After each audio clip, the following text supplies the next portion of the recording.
I thought I'd start today by sharing this from the Research Council of Norway. And we've just had a recent proposal deadline, and within their guidelines, they're now saying that all projects that are funded by the Research Council must now follow the FAIR principles as much as possible. Now, of course, the Nansen Legacy project has been somewhat ahead of this, and this has been in the data management plan and the data policy since the beginning of the project. But this demonstrates that this is something we're going to have to get used to doing in all of our projects, and it isn't something anymore that is isolated to a few ahead of the curve projects. So in the run-up to the recent project proposal, I received a lot of emails from various people asking, how do I make my data fair? Or I've written this to go in my project proposal. What do you think? Is this going to make me stand out? But it seems to me that fair has become a bit of a buzzword.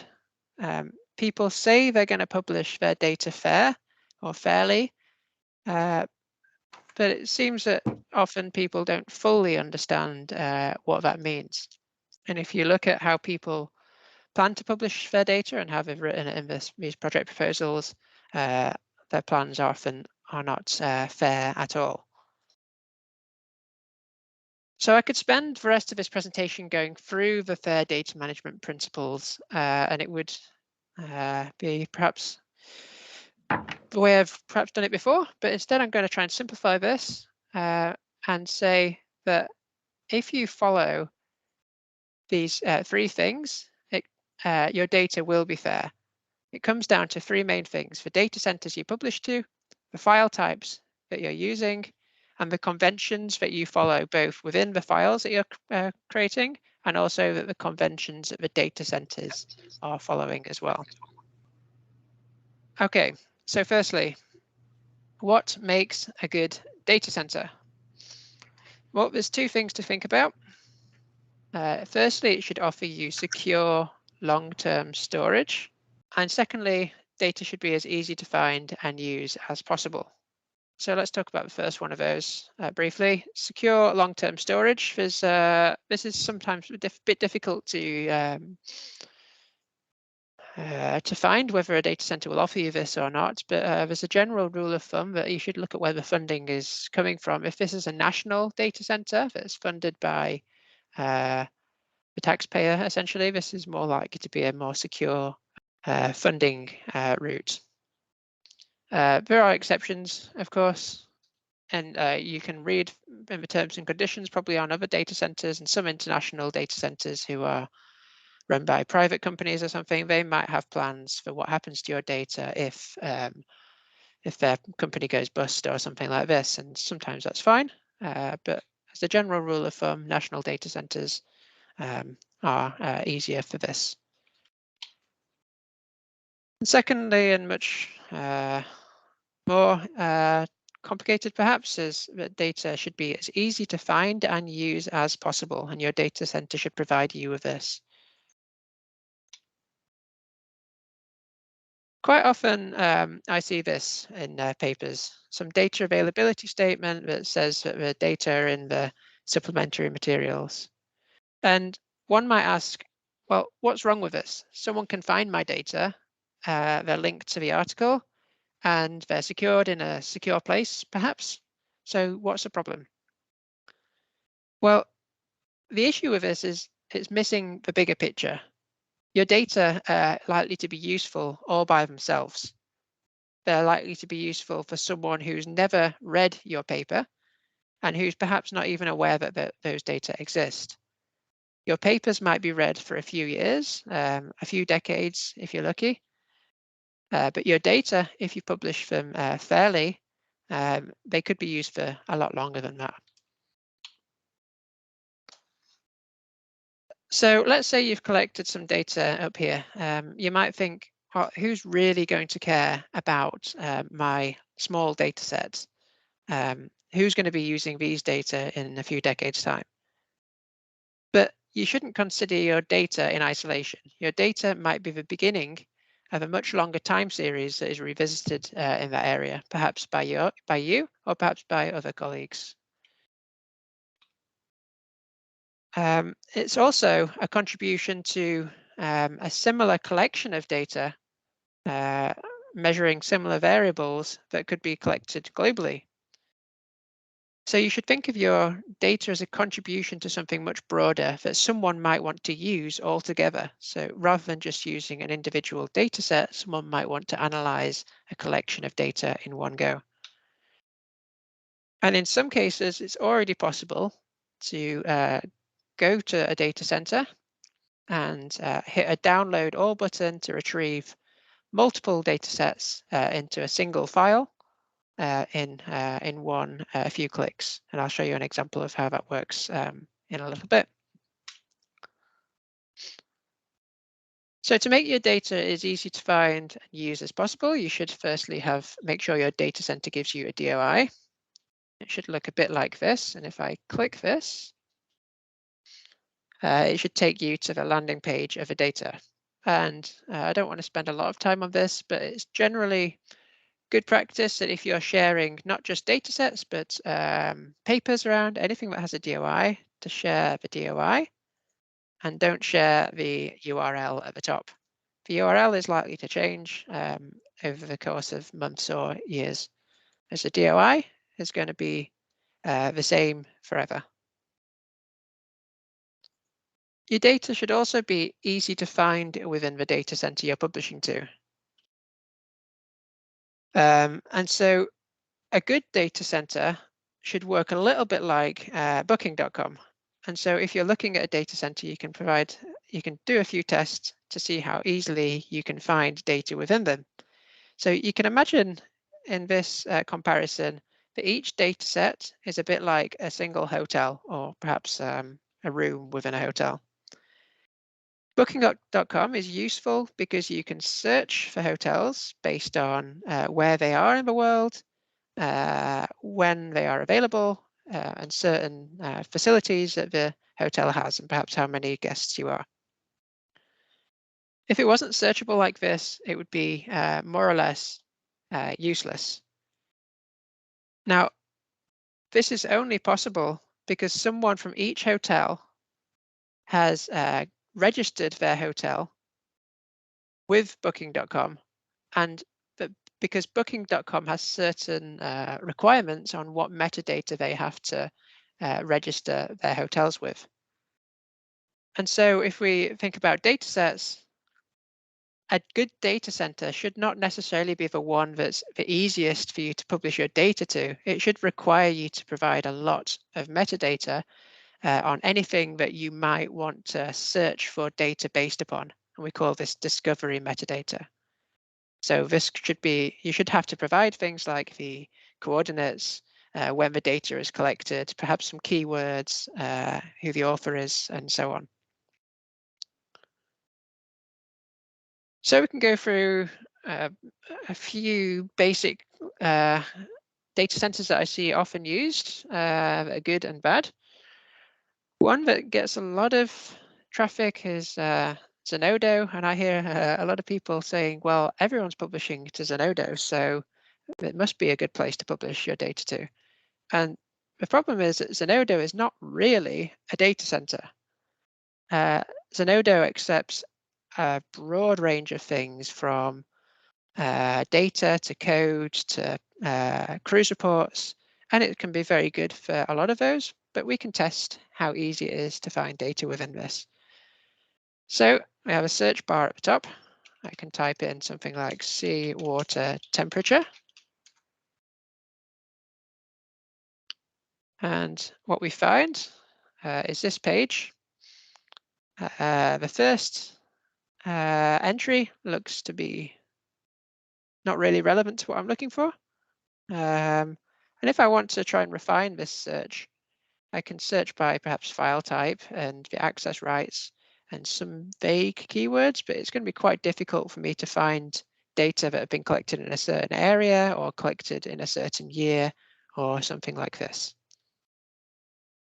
So I hope that explains why certain data centers perhaps more difficult to find your data. It's okay if you want to provide a link to something and someone will be able to find them that way, but if you want someone to be able to find your data who's not aware of your data, Zenodo is not a good place to publish into. A couple of others that I'll mention, but not really go into. Dryad is quite similar.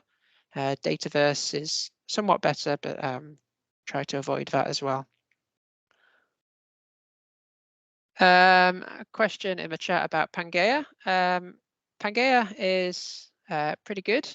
It has a lot of metadata requirements as far as I'm aware, and it's one of the data centers that SIOS recommends as a relevant data center. They used to contribute to SDMS, the SIOS data management system, actively, I think, but don't do anymore. So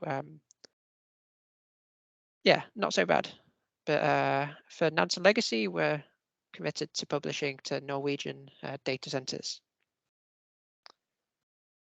I'll show you a really nice example from GBIF. This is probably the best example that I know of how to find some data in a service has been built on the data set. It's very useful for data users. So this is a collection of biodiversity data.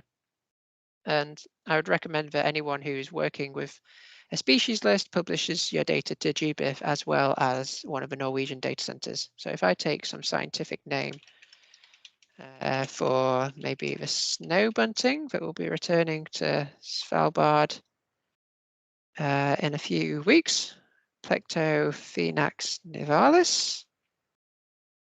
I can paste this into here. Search for occurrences. Go to a map.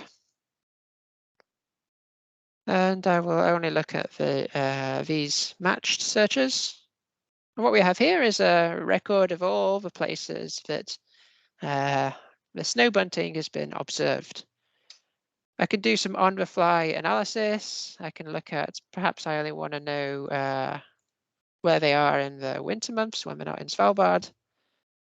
So I can quickly look at this, and then I can find where they are in the summer. And already I have some idea about their migration patterns, perhaps. Once I have the data that I'm happy with, we can see that this here is from not just one data set, but a collection of data sets. You can hit download, continue through, and even though the data are provided in Darwin Core archives, you can download them as simple CSV files. So this is another thing to think about when you're creating file types. It's that just because you're creating a file type that for you might be difficult to get data out of, it doesn't necessarily mean that this is how people are going to be interacting with the data, particularly not in the longer term as services get better. Another example I'll show you that's probably more typical is from the Arctic Data Center. This does contribute to SIOS. So you can come here. This is run by the Met. Go to find data.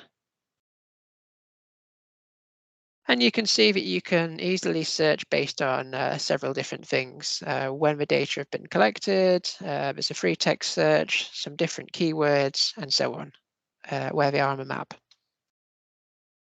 So you can perform these kind of tests when you're trying to dictate whether a data center is good or not.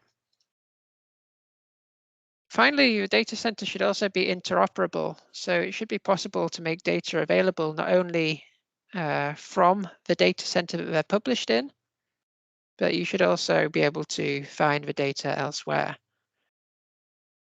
There are hundreds, maybe thousands of data centers, and it's not really efficient for someone to be expected to go through all of them if they're looking for data. So back to my hotels analogy. You can imagine Trivago. For those not familiar, this is a way of looking through booking.com, hotel.com, and it will tell you which site the hotel is the cheapest. This is only possible because all of those different hotel catalogs have common metadata that you should be able to search for. So they all have coordinates, they all have certain amenities. And this is a bit like the SciAS data access portal. So the SciAS data access portal just doesn't store any data. It instead redirects you to where data are. So we're lucky that in Nansen Legacy, this is exceptionally easy for us, that we can go to the top and select here, and we can easily then filter for all Nansen Legacy data. There's a list of data centers here that contribute to SciAS. Pangaea are listed on there, but for now, I will just show you the 4 data centers that we are recommending. If you are at any of these institutions, IMR, NPI, or MET, probably you will want to publish your data there. Otherwise, if you're like me and your institution doesn't have a data center, NERD is funded by the Research Council of Norway, and it's free at the moment for everyone to publish their data to. You can still sometimes publish to these other ones if it's small data sets, and if it's relevant to the data center that you're publishing it to, they might accept it free of charge as well. They might charge you a little bit if it's a really large data set on the order of hundreds of gigabytes or terabytes or something. Finally, I also get a lot of questions about data centers that are the default for a certain type of data. GBIF being one example of these. My answer would be, this is good if all else is mostly okay. So if you are getting a DOI, if it's easy to find the data within, and if the data center is interoperable, then it's good to perhaps look at what is the default for a certain type of data, because this is where, after all, someone is most likely to go to try and find your data. So there's a gene bank, for example, GBIF, a few different examples. If you're not sure, just contact me. So what makes a good file type? The first thing to consider is, what is the goal here? Is it so that you can easily access your own data? Well, no, you already have those on your computer. You can keep them in your Excel file or however else you like to work with them. That's fine. Is it so your friends and colleagues can easily access your data? Well, no, because you can send it to them in whatever format you want. So when we're talking about what file types we want to be using, the goal is long-term archiving and use, so that the data will be understandable for people on the other side of the world who you're not aware of, who might be using the data in decades' time, long after you've left academia. And it's also so people can build services on top of the data. For example, combining data sets, as I showed with GBIF, but also ways of visualizing data on the fly. So there's an example of this starting to take place on the SciAS Data Access portal. If you find a time series of data that are published in a netcdf file that are compliant with certain standards, you might see in some cases this visualize time series button. So you can click this. After a few moments, you can see the time series. If there's multiple variables, you can find which one you're interested in. You can resample, perhaps you're only interested in weekly values. And you can download the data directly to CSV or in the source file in a netcdf file. You can also, I forgot to say, you can, perhaps you're only interested in data from 2019, you can do this. Then you can hit download and you'll get your data. So a good file type should be software independent. So For example, a CSV is software independent, an Excel file is not. It should be standardized. So I'll show you an example of that. So imagine we're in the field and we're recording dimensions of ice flows. I might record my data like this. Someone else might record their data in the second table, and someone else might record their data like in the third table. I understand all of these because I made these tables. You might understand them, you might not. Could you build a script that would read all of them in one go and treat all the data in the same way? Could anyone? And could they do it if we have 1,000 different variations of these files? So standardization means that someone should be able to read all of these in the same way and understand them in the same way. The file itself should contain metadata. So you'll submit your data to a data center and that will have metadata on the landing page. But when you've downloaded the data, if it gets passed around, shared via email, it's nice that the metadata are also there. It also means that you don't have to keep returning to the landing page every time you want to know something about the data. And finally, it should be self-describing. So this means that not only is it standardized, but somewhere in the file, it says which standard has been used and how the data will be structured. So it has not only has it got metadata, but there's standards that tell you what metadata terms you should be using, how they should be filled in, so that a human and a machine can understand everything about the file. So there are two options. You have Darwin Core Archives, which is for anything where you have a species list, mostly for biologists. But if you have if you're a geologist and you have a list of fossils, you could use this as well. If you also have measurements related to some species, so traits, I don't know, the weight of a fish, how much, whatever the particular organic carbon is within a fish or whatever different biologists look at, then you can still stick this in a Darwin Core archive. If you have environmental measurements, the temperature of the seawater, you should be putting this in a netcdf file. And if your data set contains both environmental measurements and some species list, you can divide them into these two different file types and link them together.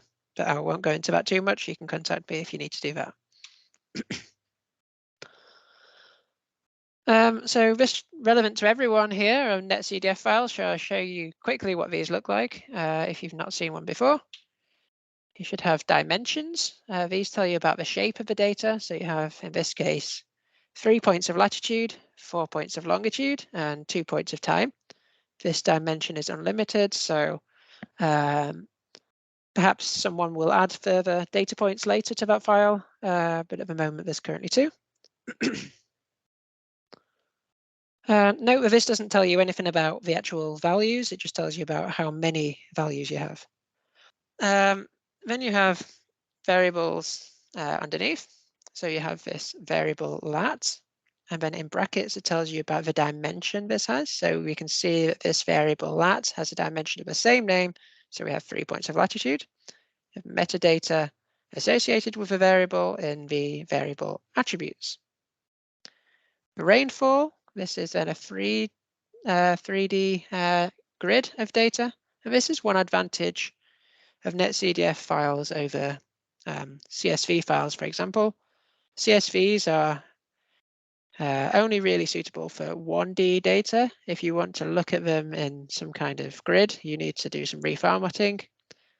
netcdf files specialize in storing multidimensional data.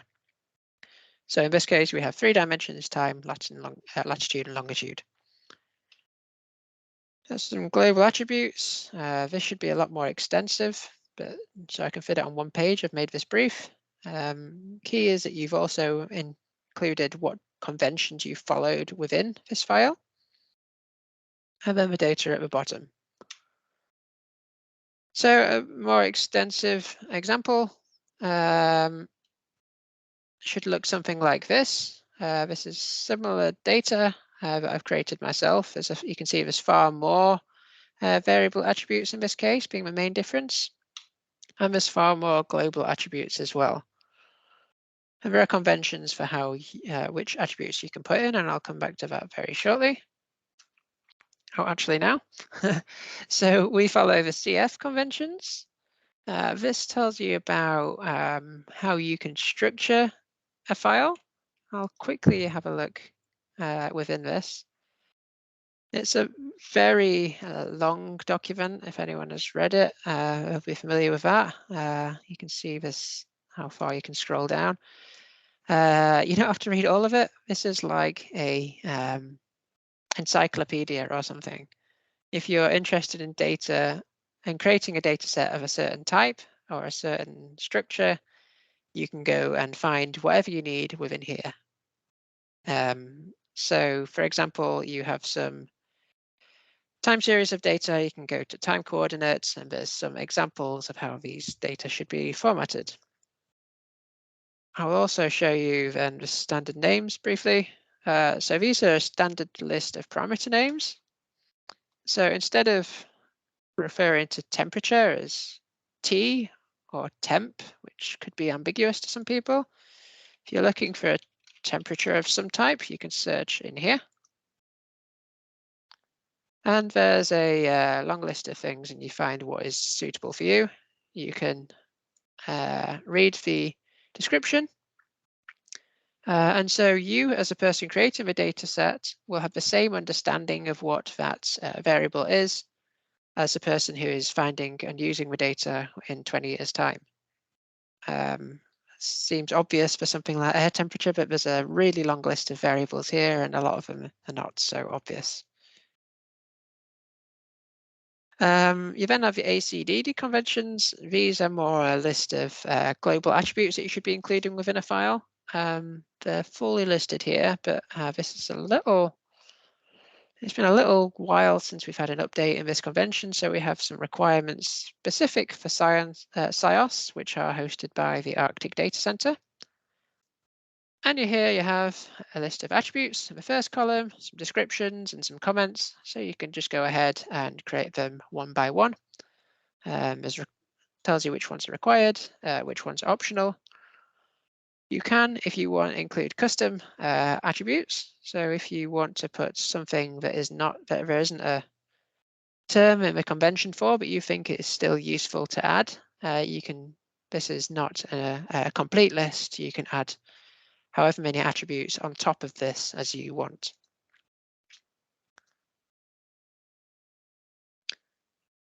Also important is keywords.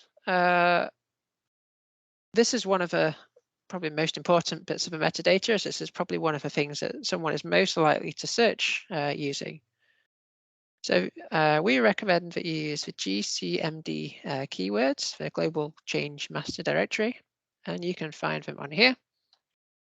Search for different keywords within here at the top, or mostly they will be under earth science for us and oceans, unless you're one of a few meteorologists in the project, you might go to atmosphere or biological classification or something like this, and you can find the correct keyword and you put the whole string down. So you would write earth science, oceans, ocean acoustics, acoustic frequency, and you can add multiple to the same file as well. I appreciate I'm going through all this fast. This is to give you a basic flavor of things, and you can always contact me if you have more questions. We have a few more minutes and just a few extra things that I wanted to show you. Some of you will have seen that I've recently published a web page onto the Nansen Legacy website with the aim of showcasing all of our perhaps most in-demand data sets. And if you think there is something in here that is there's something missing in here, if you think you've got some data that should be made more visible to people, you should let me know and I can add this to here. But aside from wanting to show you this, what I really wanted to show you is OpenDAP. So what OpenDAP does is allow you to access data that are stored remotely as if they are stored on your own computer. So you don't have to download the data. If you're writing a script, you can just take the URL of a data file, stick it in the same way that you would take your local file path or something, and read directly from here. I've been recommending that people publish, instead of a whole cruise worth of data in one go, that they publish data station by station, or some sensible finer grading granularity or something like this. And one question I often get is, well, this is really difficult for us then to access the data, because then someone has to go and download a lot of different files.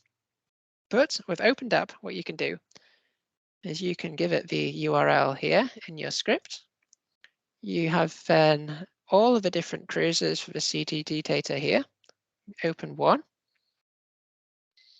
You have a range of different files, and you can theoretically tell your script to loop through all these different files and dump those data files to wherever you want to put them, or combine them into some other way. So this is a really useful tool. The interface is a bit primitive at the moment, but again, when we're thinking about data, we should think about not just what's possible now, but also what's going to be possible in the future. One thing you can do, if you don't want to take data out of a netcdf file, you find one of the files. You can select which variables you're interested in. So perhaps you want some pressure, temperature, and salinity. You can read all the contents of the file here, and you can download this as an ASCII file here that you can take and reformat however you like. So another example of how you are publishing data as a netcdf file, but someone doesn't necessarily have to interact with data in that format. Finally, something that's been making the news a lot, ChatGPT. I think it has more than 100 million users worldwide at the moment. Some of you might have tried it out. Maybe you're not aware that it can do this, but I asked it, can you write a Python function that creates a map of global seawater temperatures for any given day? And it says, yes, it's possible. It writes something like this. This script is a little bit longer than this. But what's really clever, and what I want to point out, is it has looked for the data on the Threads server, which is where OpenDAP runs. I haven't discussed this so much, but if you publish your data on a data center and that we're recommending, it should be made available here as well. It's been able to identify what those data are, so it knows that it's seawater temperatures, and it can open that file and take a subset of the data for any date or something like this and plot them. This is, we don't know where we are in this development curve with AI, but this is to give you a flavor that this is going to become a lot easier in the future, getting data, and this is really going to transform how we interact with data. So watch this space. And of course, this is only possible if you're publishing your data in the first place in netcdf files or Darwin Core archives. Finally, some help with this. All of this is outlined in the data policy and the data management plan. You can find these on my project website. I'll also be sharing this presentation around. Most of you will know by now that I host a YouTube channel. There's tutorials on how to create netcdf files in Python, in R. You can create them without coding as well. You can scan this and subscribe to the channel if you like. There's also information on how to create Darwin Core archives. And if you'd rather just get the scripts, the scripts are all in the descriptions to the videos.